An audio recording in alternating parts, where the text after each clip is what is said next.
You're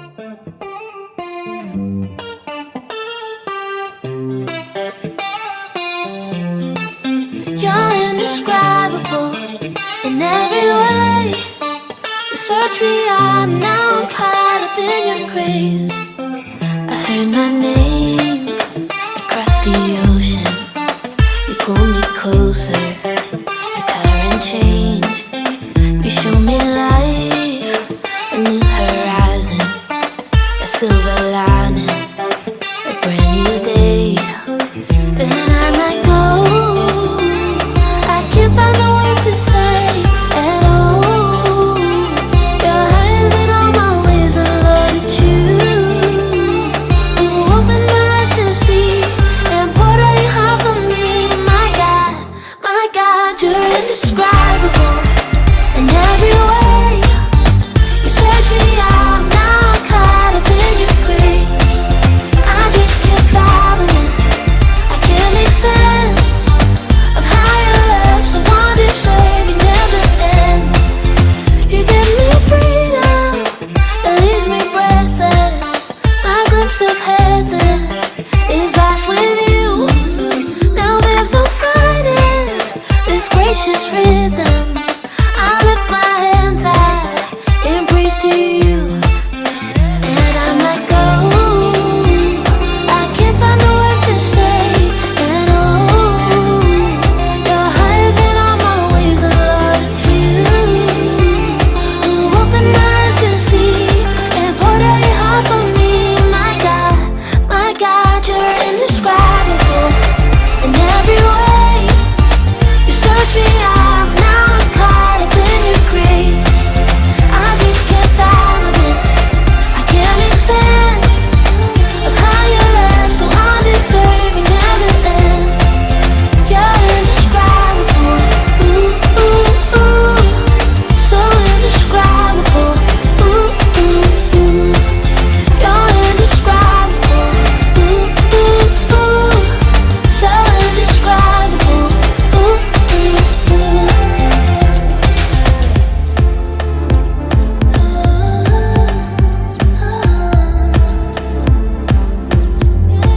Perfect love took my place. Only Jesus, only grace. What compares, what comes close? Where you call me, I will go. You're indescribable in every way. You search me out, now I'm caught up in your grace. I just can't fathom it, I can't make sense of how your love so undeserving never ends. You're indescribable, ooh, ooh, ooh, so indescribable, ooh, ooh, ooh. You're indescribable, ooh, ooh, ooh, so indescribable, ooh, ooh, ooh.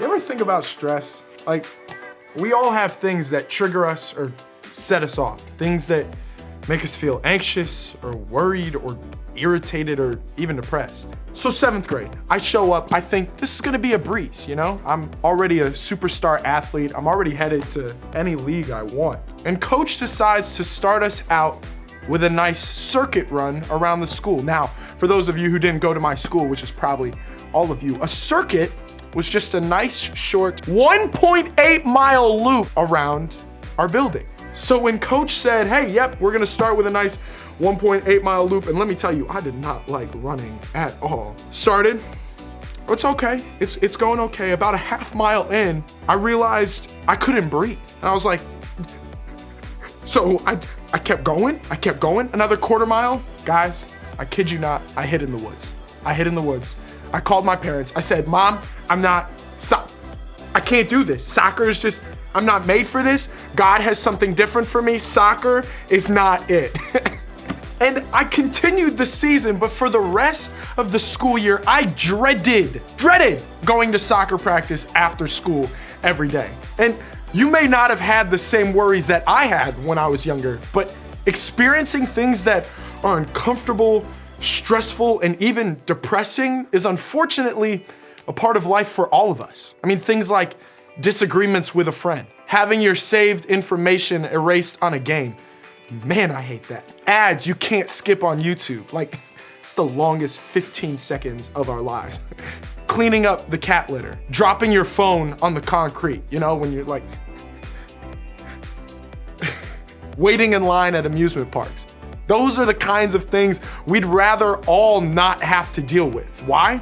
Because of the way they make us feel. And sometimes the stuff we don't want to deal with is small and it's easy to move past. I mean, if we get frustrated with ads on YouTube, we just don't watch them. You know, the 5 seconds and then skip.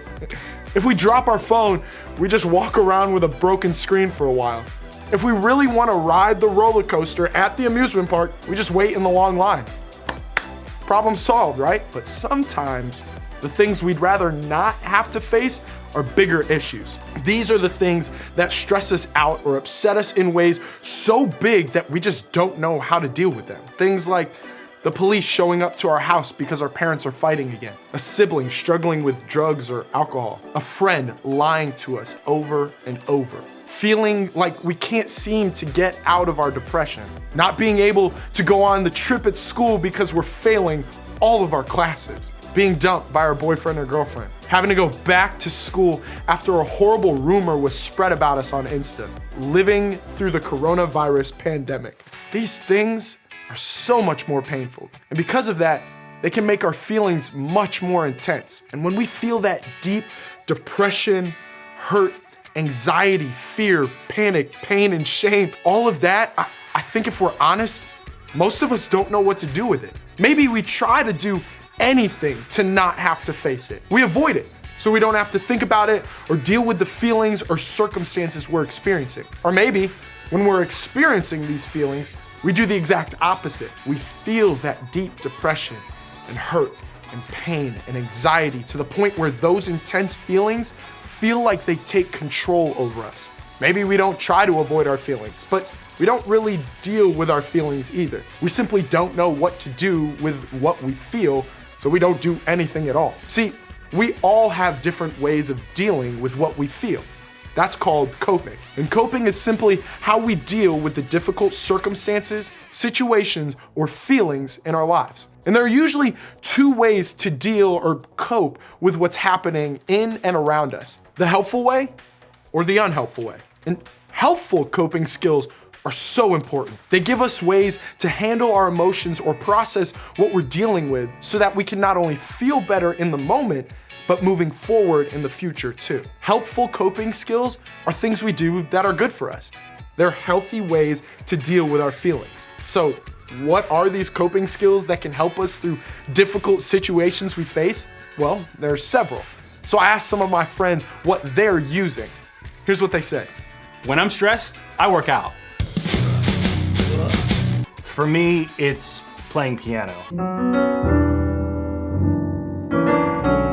Play with slime, because who doesn't love playing with slime?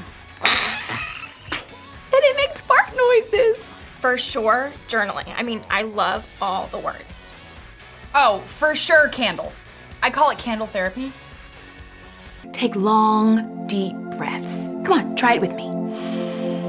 3, 2, 1. 1, 2, 3. What the heck is bothering me? What's great is that there are so many things we can do to deal with stressful or difficult times. I mean, things like putting on a favorite playlist, praying, talking to a friend, counselor, or trusted adult, Getting plenty of sleep. I don't know if you guys know about that one. It's super great. Try it out. Going outside into nature. Watching a funny video on YouTube. Eating healthy food. But on the opposite end, there are also ways of coping with our feelings that are unhealthy. There are some unhelpful things we do to deal with what we feel.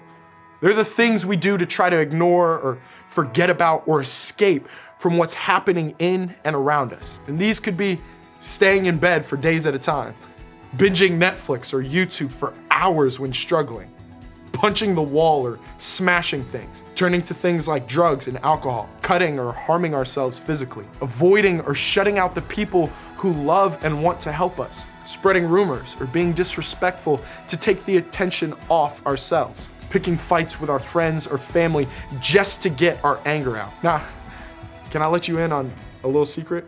Everybody struggles with this. I mean, you, me, your parents, your group leaders, the people at school who seem to have it all together. Every single person struggles to choose healthy ways to deal with what we feel. And I think one reason for that is because coping can be difficult. Sometimes the stuff we turn to isn't all that bad. I mean, exercise, naps, video games, ice cream, Netflix, sleep, all those things can be helpful when we do them in healthy ways. But sometimes we use them in unhealthy ways, and that's when they can create more problems. Coping in unhealthy ways can hurt us more than it helps us. Here's what I mean. When we go for a run, that's great because it helps us take a break or work out some anxiety. But when we run 4 times a day to avoid our anxiety, that's when it could lead to harm for us physically. When we watch a couple hours of Netflix to make ourselves laugh when we're sad, that's awesome. But when we watch Netflix for 24 hours straight because we don't want to deal with what's making us sad, that's not as okay. When we take a nap because we're overwhelmed, I love me a nap. That's helpful because it can re-energize us. But when we sleep all day and don't get out of bed, that's not so helpful. See, the problem with all the unhealthy ways to cope is that they only work for a moment. I mean, sure, you might feel better in that moment, but at the end of the day, that feeling you're working through, it's still there. That circumstance or struggle didn't change or just go away. It's not gone just because you tried not to think about it for a few hours. Depending on how you choose to cope, it's possible to end up with an even bigger issue to deal with. And that's because unhealthy coping doesn't help you in the long run. And honestly, this type of coping doesn't really help you deal with what you're experiencing. And the reality is, you're going to face difficult circumstances and big feelings for the rest of your life. Like, for the rest of your life. That's why it's so important to think about healthy ways to cope now as a middle schooler. I want that for you, but more than that, so does God. We can find a lot of examples and wisdom about how to handle those things in the Bible. These are real words written by real people who dealt with real feelings. So in other words, they get it. I want to jump into a book of the Bible that's found in the Old Testament, which is the portion of the Bible written before Jesus lived on earth. And this particular book is called Lamentations because a lamentation is a way to express deep grief or pain or sorrow. And a lot of what is written is actually poetry. The person who wrote this book was dealing with a lot of sadness in their life at the time. They'd witnessed the destruction of the city of Jerusalem, and it was a pretty horrible situation. A lot of people died, and most of those who survived were starving, injured, and homeless. So let's take a look at what was written after witnessing this devastating situation. I remember my affliction and my wandering, the bitterness and the gall. I well remember them, and my soul is downcast within me. Yet this I call to mind, and therefore I have hope. Because of the Lord's great love, we are not consumed, for his compassions never fail. They are new every morning. Great is your faithfulness. Okay, let's break this down. First, in this passage, there's a reality check. The author made a choice to be honest about what they were going through, a choice to deal with how they felt. They acknowledged the painful stuff and named all the things that were hard for them in that moment. It talked about afflictions, wandering, bitterness, and feeling sad or downcast. All of those words that describe deep pain, sadness, isolations, and feelings of despair that we can all probably relate to. Now, even though what the author experienced was pretty terrible, the feelings they felt weren't bad. Guys, it's okay to feel pain and sadness and isolation and despair and whatever else we might feel. It's when we let those feelings control us or cause us to do unhealthy things that they can become a problem. But in the second part of this passage, something changed. The sad author who wrote sad poetry didn't stay stuck in sadness. Instead, they made another choice. This time, it was a choice to do something to help deal with their feelings, a choice to take action, a choice to cope in a more helpful way. The author of Lamentations chose to cope by focusing on God's love and faithfulness. They made the choice to have hope. How? By reminding themselves every time they woke up, got out of bed, and maybe even had some breakfast, that every morning is a fresh start. That with God, there's always a possibility for more, for better, for help, and for hope. Does that mean that things just suddenly got better? No, there was still sadness and destruction all around. But they coped with what they were experiencing in a healthy and helpful way. They put good things into their brain. They reminded themselves every day that God's compassion never fails. And with God's love, they didn't have to be controlled by circumstances and feelings. And that truth is the same for us. You can have hope. You can choose to deal with the painful feelings and emotions you experience in helpful ways. You can find healthier ways to cope that will carry you forward. You can choose what to do with how you feel. I don't know about you, but I want to choose healthy and helpful things that will make my life better. And while coping in healthy ways may not fix everything or make what I'm dealing with go away, it will help me manage the big feelings and difficult circumstances I may face. And it might stop things from getting worse. And I want that for all of us. I want all of us to cope in ways that are helpful. I want us to remember this. You can choose what to do with how you feel. Here's how. You can start by asking yourself 2 questions. First question, what's one part of my life that's difficult to deal with? Maybe you're dreading the bad grade in English you know will be on your report card this quarter. Or your dad left and it's been something you haven't been coping with in a healthy way. Or you feel anxiety at school that leaves you upset at the end of every day when you get home. Whatever it is for you, be honest with yourself about what's making it difficult for you to cope. Simply naming and talking about what you're dealing with is the best place to start. And the second question, what do I usually do when I feel this way? Do you avoid, ignore, procrastinate, blame, get grumpy, get help, go on a walk, pray, practice deep breathing?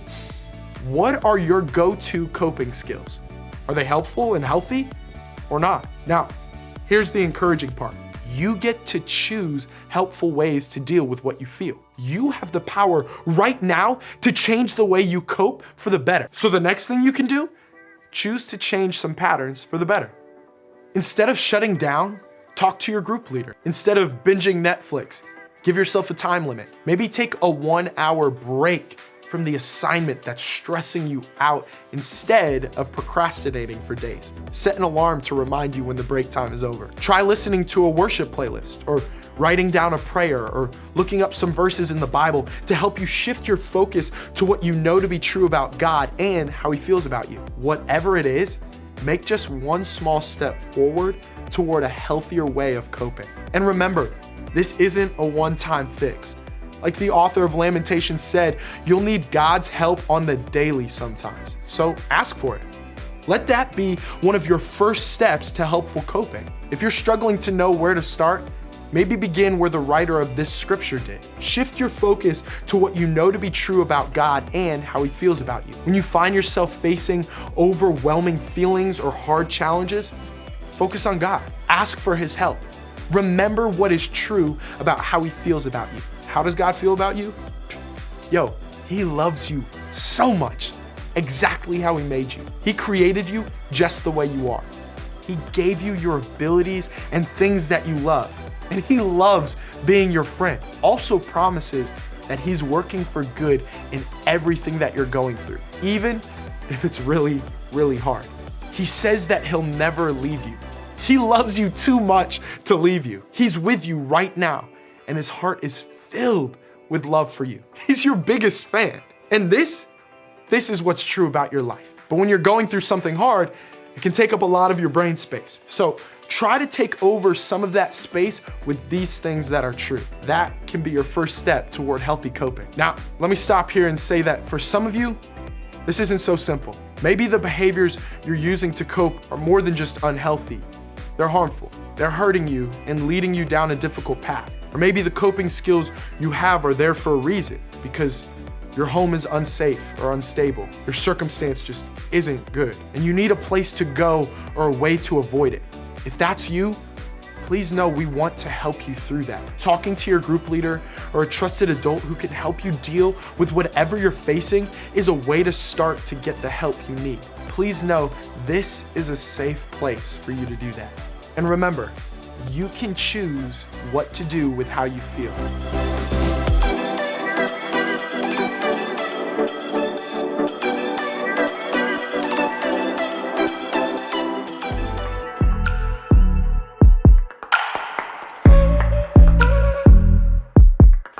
One more step, one more exhale, as I follow where you lead. Feel my heart as it's racing down the path you set for me. When the road feels unending, there's a promise you reveal. When these days leave me empty, you sustain me even still. With every breath, you are reviving these burning